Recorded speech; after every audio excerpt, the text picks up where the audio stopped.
Hey everyone, welcome back to another video. This one is a Santa Jack face painting tutorial. It's part tutorial. Unfortunately, I wasn't able to catch the beginning, the base, but I'll explain it here shortly. This is really popular design lately, even more than the Grinch.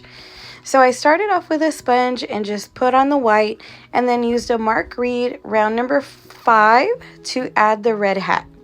Now I'm going along with my round number 3, Low Cornell, to create his eyes. I make sure they're super far apart and they're oval shape, and make sure they're slanted as well.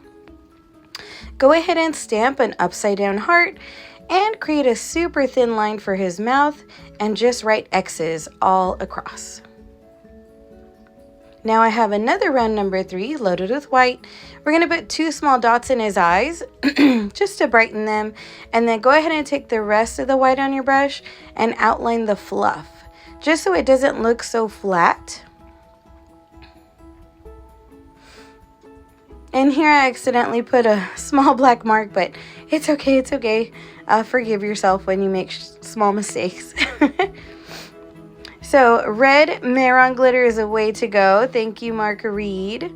Shout out to him. Oh my God, I love this red glitter. It's so soft and beautiful. Now we're going with World's Best Glitter. Got that from sillyfarm.com, and the maker is Bree Hopkins. She is da bomb. And I've had this glitter for the 2nd year in a row, and it still works perfectly. Hope you guys enjoyed that. Here are another 2 I did on the job. I hope this helps for your busy season, and I'll see you in the next one.